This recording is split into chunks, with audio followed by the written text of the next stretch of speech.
नमस्कार मित्रांनो, वृक्षवल्ली आम्हा सोयरी वनचरे.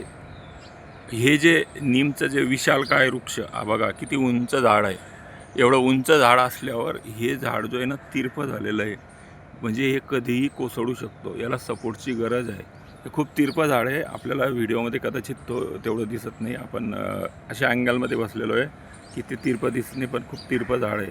तो कधीही कोलमंडू शकतं आणि पडू शकतं. त्याच्यासाठी आपण याला सपोर्ट देण्यासाठी हे बघा याच्या बाजूला आपण आंबा लावलेला आहे. हा आंबा पण बघा झूम करून बघतो.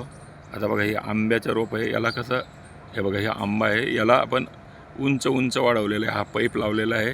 हा पाईप जवळजवळ 10 फूट पाईप आहे, म्हणजे जमिनीत 1.5 फूट गेलेला आहे. तो 9 फूटपर्यंत हा पाईप असू शकतो, समजा 8 ते 9 फूट पाईप आहे समजा.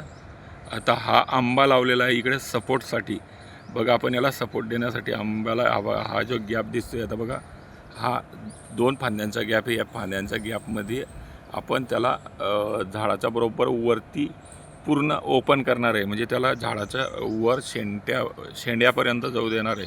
म्हणजे हे जे आंब्याला आपण खत वगैरे देऊन हा पाईपाद्वारे आपण त्याला एक सपोर्ट काठीसारखं, आणि हा जो गॅप दिसतोय फांद्यांचा तिथे, म्हणजे हे नीमचं झाड आहे, नीमला सपोर्ट होईल. म्हणजे इकडनं आंब्याचा सपोर्ट आणि तो तिरपं झाडलेलं झाड आहे. म्हणजे आपण ह्या 2 ते 3 वर्षात 5 वर्षात हे जे झाड आहे समजा आंब्याचं झाड आहे हे जाड होईल. त्याला आपण खत वगैरे व्यवस्थित देऊ. त्याची लागवड प्रॉपर केलेली, खाली ड्रीपसुद्धा दिलेलं आहे. मग आपण इथे बसतो. हे बघा इथे बसण्याची सोय केलेली आहे. या बसण्याच्या जागेवर म्हणजे हे झाड कधी पडू शकतं, हे पडायला नको पाहिजे म्हणून आपण याला सपोर्ट देतो आहे. आणि हे नीम जास्तीत जास्त मोठं झालं पाहिजे.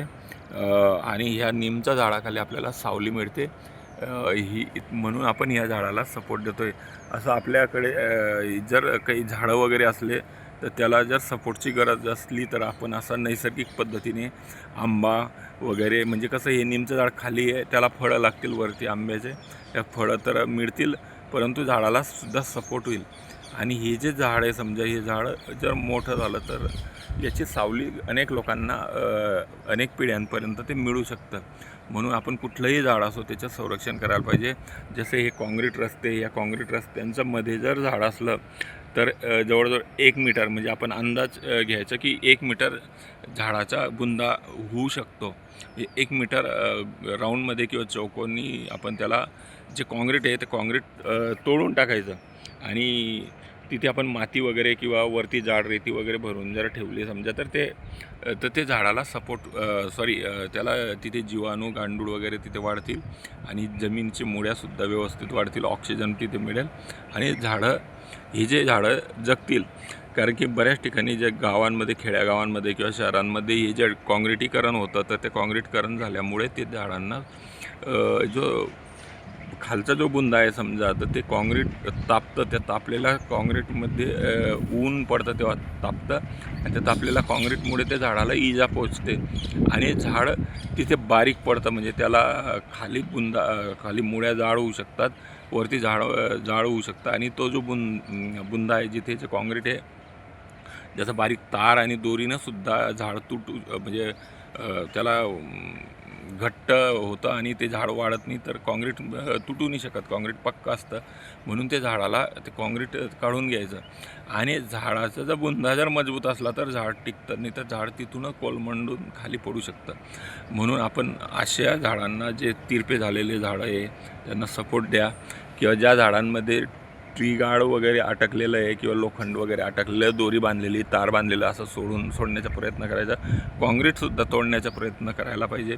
आता हे सर्व काम सरकारने करायला पाहिजे. आपण आपल्या घराच्या आजूबाजूलाही दिसलं समजा तर आपण 1 झाड 2 झाडांचं सुद्धा काँक्रीट तोडलं समजा, त्याला मोठा खर्च होत नाही, 1000-2000 रुपये खर्च लागू शकतं. आपण ब्रेकरनं ते तोडून घ्यायचं आणि तिथे खाली माती भरायची, आणि वरती, म्हणजे आता कसं गावामध्ये किंवा सिटीमध्ये ही माती जर आली रोडावर तर रोडावर माती होईल. म्हणून त्यासाठी आपण काय करायचं, तिथे मॅट वगैरे किंवा काही सीट वगैरे असलं ते टाकू शकतात, किंवा जाड रेती टाकू शकतात, किंवा विटा वगैरे रचून, किंवा वरचा भाग जो आहे त्याला कच्चे सिमेंट लावून, म्हणजे ते काय म्हणतात ते तोडू शकतात. असं काहीतरी जुगाड करून आपण त्या जो काँक्रीट पक्का भाग येतो त्याला नरम करायचं, म्हणजे झाडं त्याला तोडू शकतात. आणि आपण हा जो नीम केलेला, हा नीम 1 वर्षानंतर 2 वर्षानंतर जर समजा याला सपोर्ट झाला, समजा आंबा जर या झाडाला भेदून जर वरती गेला तर आंबा वरती आरामात वाढू शकतो, कारण की हा जो आहे ना त्याला सपोर्ट असल्यामुळे तो आंबासुद्धा पडणार नाही आणि त्या झाडाला सुद्धा, कारण की आपण ते लाकूड लोखंड कितीही सपोर्ट दिला तरी हेवी सपोर्टची गरज आहे, म्हणजे ते झाड टिकणार नाही. आणि आंबा जर समजा हेवी झाला, चांगला झाला, आपण याला पिंपळ वगैरे करणार होतो, परंतु आपल्याला हे रोप इथे उगलेलं होतं, हे उगलेल्या रोपाला आपण त्याचं काहीतरी मॉडिफिकेशन करून त्याला आपण हा निळा पाईप लावला. आपण परत एक वेळा झूम करून बघू. हा बघा, हा पाईप लावलेला आहे, PVC पाईप आहे आणि हा बघा हे झाडाचा बुंदा आहे, बुंद्याच्या बाजूला हे सपोर्ट केलेला आहे. आता तिथे बघा बाजूला सोलर प्लॅन्ट आहे आणि ते सोलर प्लॅन्ट तिथून बराच दूर आहे, त्यामुळे ते याचं जे ऊन आहे तिथे झाडाचं ऊन काही तिकडे पडत नाही. म्हणून हे जे झाड आहे समजा नीम आहे, आपण कुठलंही झाड असो, फळांचं झाड असो की छायादार झाड असो, त्याला आपण त्याचा बचाव करायला पाहिजे. तिथे पक्षी येतील किंवा गुरंढोरं येतील, तिथे बसतील किंवा आपण कुठे लोकांना जर सावलीसाठी जर तिथे आले तर त्यांना जो आनंद भेटतो, आनंद हाच आपल्याला आशीर्वाद भेटतो. म्हणून आपण जास्तीत जास्त झाडांचे केअर करायला पाहिजे. दरवर्षी आपण झाडं लावायला पाहिजे. ह्या वर्षीसुद्धा आपण कमीत कमी आपल्या परिवारातील जितकेही लोक असतात प्रत्येकी एक झाडं आपलं कर्तव्य आहे. आपण ह्या वर्षी एक झाडाचं आपण प्रण करू.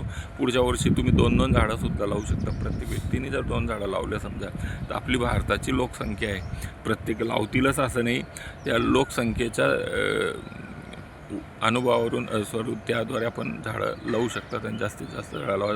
आपल्याला हा व्हिडिओ जर आवडला तर आपण लाईक करा, शेअर करा, जास्तीत जास्त लोकांपर्यंत हा व्हिडिओ पाठवा.